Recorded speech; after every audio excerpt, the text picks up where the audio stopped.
Luftwaffe air crews fought valiantly for their country, but their accomplishments would have been impossible without the maintenance methods and the men who put them into practice. Each German aircraft required a complete mechanical overhaul after 100 hours flight time. Ground crews of the Flughafen Betriebskompanie or Airfield Maintenance Company carried out this work. Totaling approximately 150 officers and men, it comprised 3 platoons. Each of them was under the command of the Erste Wart or first mechanic and was responsible of the aircrafts of one specific squadron in the wing. Civilian engineers were very often employed for this kind of work. However, there was also an excellent training program for the ground personnel. Field assignments took advantage of trainees' civilian experience and education. At the beginning of the war, the training course for aircraft mechanics lasted 12 months and covered work on a number of operational aircraft and engines. The course included theoretical instruction, and after an examination, the student began training in 2-month intervals on engines and troubleshooting. Trainees worked in an engine factory, an airframe factory, and a propeller plant. Then it was back to the school, followed by an exam. Men who failed the course at any stage were assigned to an aircraft service unit rather than a repair unit. The course was shortened to 6 months during the war, but the caliber of maintenance personnel generally remained high. Of course, no one was ever awarded the Knight's Cross for greasing an airplane, but maintenance was a job of great importance, made more difficult as the war progressed.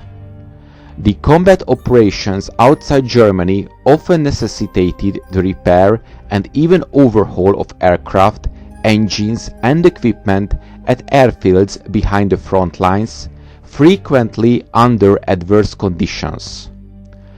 In the vastness of North Africa and the Soviet Union, the Luftwaffe, like the army, was frequently on the move. Ground crews as well as airmen worked long hours and usually lived in tents in the sun, heat and dust of the desert and the cold snow and mud of Russia. Converted buses were often used as offices and mobile workshops. In addition to watching out for air attacks, ground personnel in Russia and the Balkans had to be constantly on alert to defend against attacks by armed partisan bands. Under normal conditions, every squadron had one man assigned to lubricate each plane daily using a portable greasing machine. When possible, aircraft were also washed daily. In the desert, where washing was usually impossible, the windscreens were cleaned before each flight and special attention was given to dust filters, lubrication and gun cleaning. Lines for oil, fuel and oxygen were color-coded for ease of identification. The Germans learned a lot about aircraft operations in extremely cold weather from their experiences in Russia, Finland and Norway. The Luftwaffe handbook for cold weather operations contained easy-to-follow tables for various types of engines. Squadron maintenance personnel typically changed an airplane's oil on each 25 hours engine check. Where possible, waste oil was shipped to refineries for filtering and reconditioning. Starting engines in cold weather was simplified at major air bases by internal combustion preheaters although their use was curtailed during the later part of the war due to fuel shortages. Maintenance personnel sometimes employed electrical heaters, though these proved impractical because of the need for dispersal of aircraft and difficulties in providing sources of electricity. It is important to note that in Russia, the Germans sometimes resorted to using a very dangerous method employed by the Soviet Air Force. They simply built a fire under the engine. The Russians often just stacked up some logs, while the Germans usually built fires in old oil or fuel drums. Very little radio or radar repair was performed in the field, either by operating or service units. Squadron personnel could make minor repairs such as tube changes, but faulty units were typically replaced. Defective units were then returned to the manufacturer or depot for repair and reconditioning. To overcome the difficulty and time necessary for shipment of defective equipment back from forward areas, specially equipped trucks served as mobile radio and radar shops. Manned by trained technicians, they were often extensively in forward areas. There were three types of storage depots: those located in the larger areas which were completely stocked with parts, smaller stores, and depots on the air bases with stocks based on the type of aircraft assigned there. This protocol gave the Luftwaffe complete, accurate spare parts consumption records, reducing waste and ensuring adequate stocks.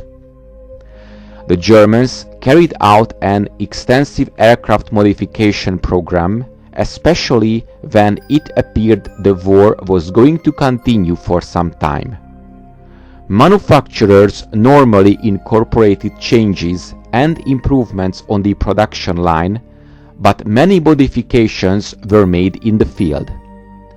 Approximately 3/4 of the modifications were structural, and as many as 300 changes were made to some aircraft in service for years.